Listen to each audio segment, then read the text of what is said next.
조갑제 TV 시청자 여러분, 안녕하십니까? 어제 문재인 대통령은 8.15 경축사에서 이런 대목의 이야기를 했습니다. 해방 후에도 돌아오지 못한 동포들이 많습니다. 제1동포의 경우 국적을 불문하고 인도주의적 차원에서 고향 방문을 정상화할 것입니다. 뒤에 또 이렇게 나옵니다. 지금도 시베리아와 사할린 곳곳에 강제 이주와 동원이 남긴 상처가 남아 있습니다. 그분들과도 동포의정을 함께 나누겠습니다. 이 뒷부분은 중요하지 않아요. 중요한 것은 이 대목입니다. 제1동포의 경우 국적을 불문하고 인도주의적 차원에서 고향 방문을 정상화할 것입니다. 여기에 제1동포의 경우에 국적을 불문하고라고 했는데, 제1동포에는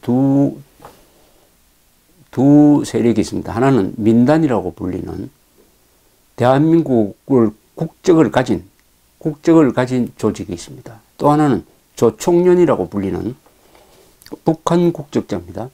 조총련이라고 불리는 조직의 멤버가 있습니다.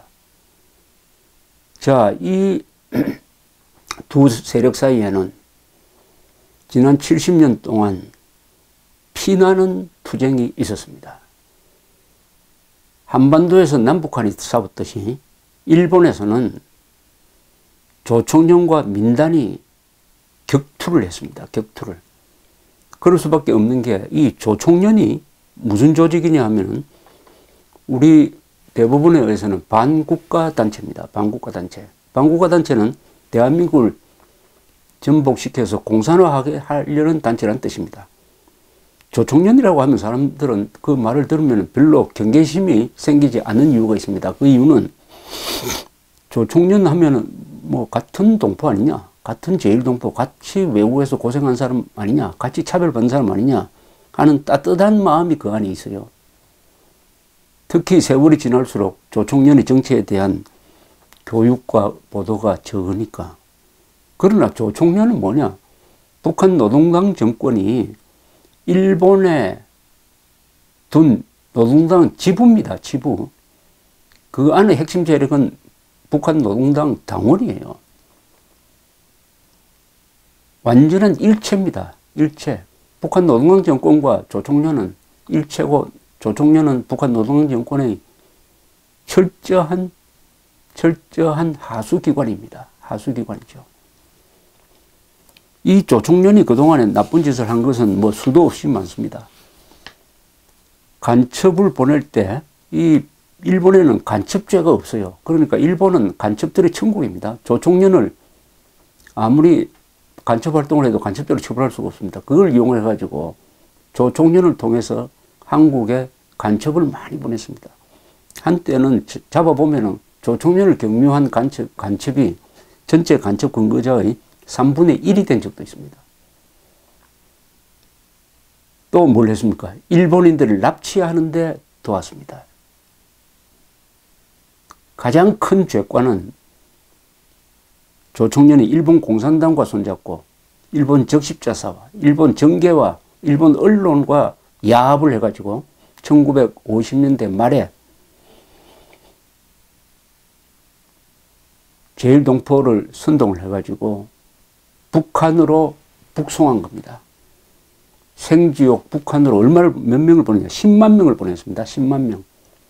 거기에는 일본 사람들도 동조를 했어요. 일본 사람들은 다른 속셈이 있었습니다. 한국인들을 줄여야 되겠다. 그럼 북한에 보내는데 협조를 하자. 이렇게 된 거죠. 여기에 대해서 이승만 대통령이 아주 격렬하게 반대를 했지만은 그때는 아직 국교가 정상화되기 전입니다. 우리 힘이 약해가지고 지켜볼 수밖에 없었습니다. 20세기에서 역사상 가장 악질적인 민족 이동입니다. 그 10만 명은 북한에 가가지고 어떻게 살았습니까? 이 사람들이 자유세계에서 살다 와놓으니까 적응을 하지 못해가지고 강제 수용소로 많이 갔습니다. 강제 수용소로. 수천 명의 일본인 처도 같이 갔습니다. 그 중에 탈북자가 많이 생깁니다. 이것은 우리 정부가 제대로 아직도 따지지 못한 부분입니다. 종군 위안부 문제보다도 이게 더 심각하죠. 그래서 우리 한국의 보수 세력이 잘못한 일 중에 하나가 조총련과 북한 노동당과 일본 정부가 짜고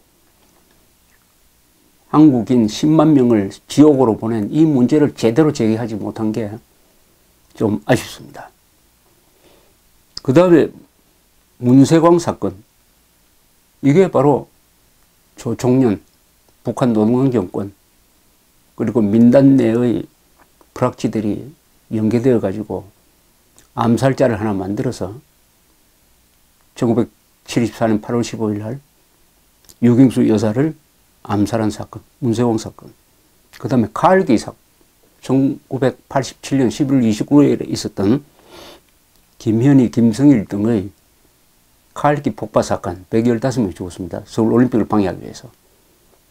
이 사건이 안기부의 조작이라고 퍼뜨려서 한국의 좌파 세력, 일부 종교 세력, 그리고 일부 좌파 세력을 세뇌시키고 드디어 2006년 무렵 국가정보원까지 나서가지고 재조사를 하도록 만든 그 선동의 원천이 조총련이었습니다. 조총련은 악의 세력입니다. 그런 나쁜 짓을 하다 보니까 일본 정부가 방치를 하다가 워낙 나쁜 짓을 하다 보니까 일본 여론이 돌아가지고 이제는 조총련 소속으로는 일본에서 살 수가 없다. 이래서 속속 탈퇴자가 생겨서 한때 50만 명이나 되던 조직이 이제 한 3만 5천 명 정도로 줄었습니다. 10분의 1로 줄었어요. 그런데 노무현 정부 때 이 조총련을 노무현 정부가 적극적으로 비호했습니다.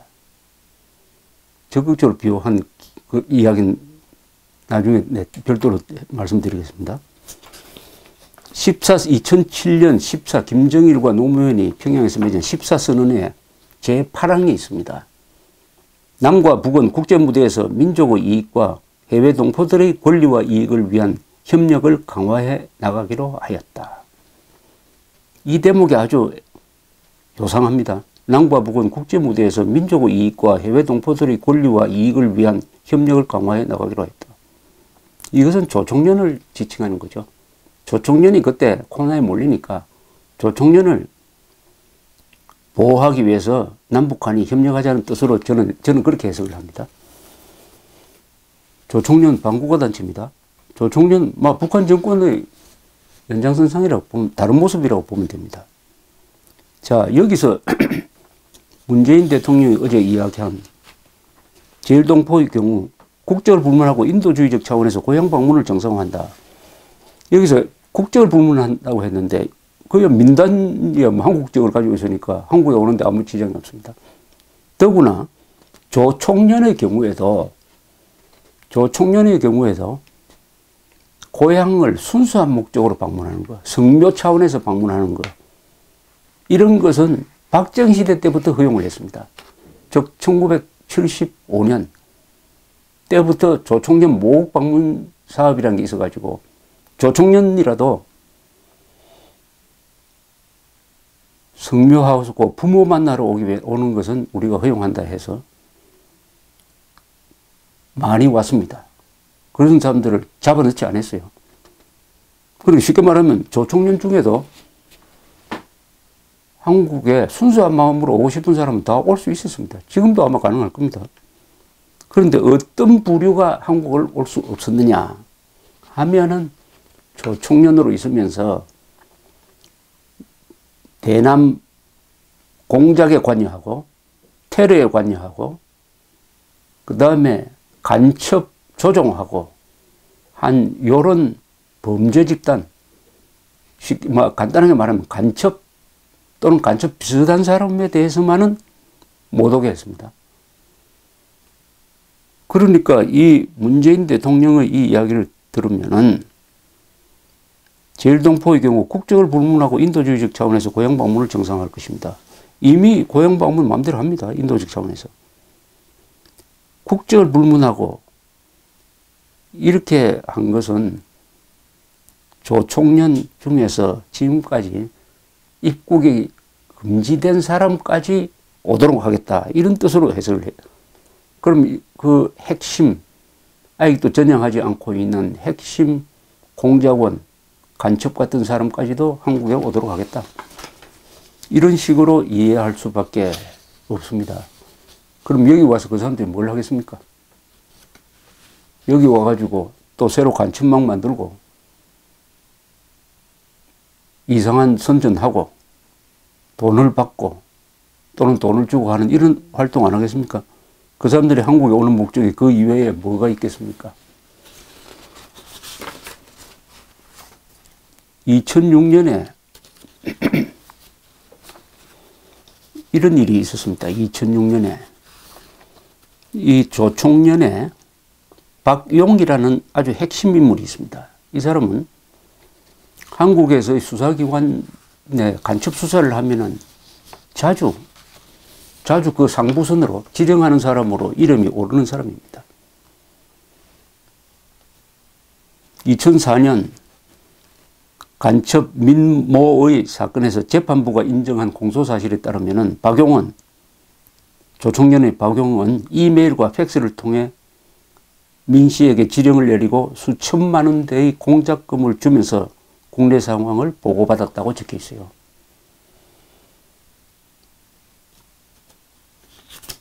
이 박용이라는 사람이 놀랍게도 2005년 그때 광복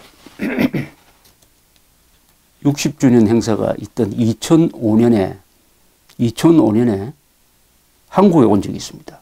무슨 자격으로 왔느냐? 남측 북측 해외로 구성된 6.15 공동선언 실천 민족위원회 해외위원회 사무국장 자격으로 한국에 왔습니다. 그때 조총련 회원 등 150명을 인수하고 왔어요. 우리 수사기관에서 간첩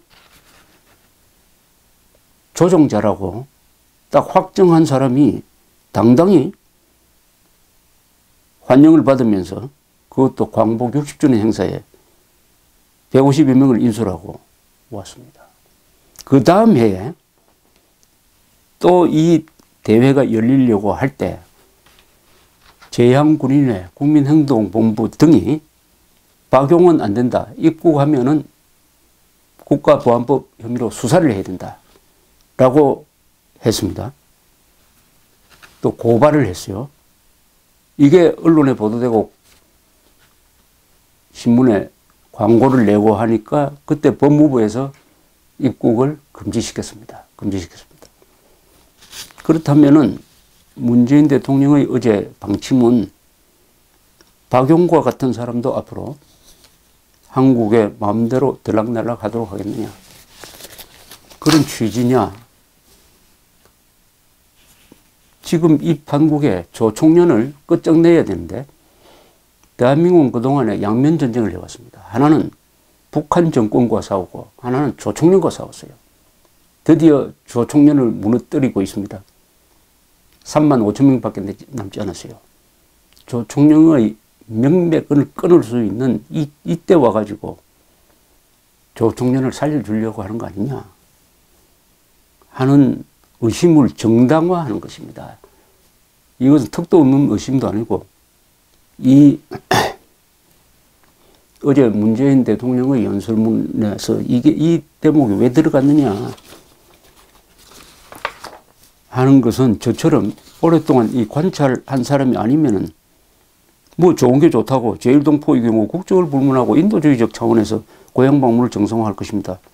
이걸 스쳐 지나가면서 이렇게 되지만은 저는 오랫동안 이 문제를 다뤘으니까 이 대목이 암호처럼 느껴졌습니다.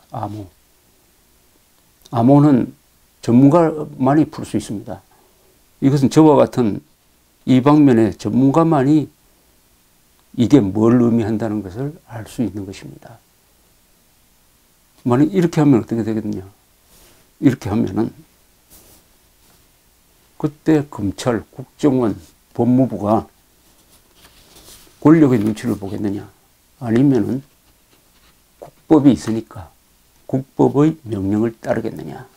2006년에 그래도 검찰은, 법무부는 중심을 잡았습니다. 박용을 입국 금지시켰어요. 이번에 어떤 일이 일어날지, 이 법을 집행하는 사람들, 검사, 국정원 분들의 행동을 한번 지켜볼 생각입니다. 감사합니다.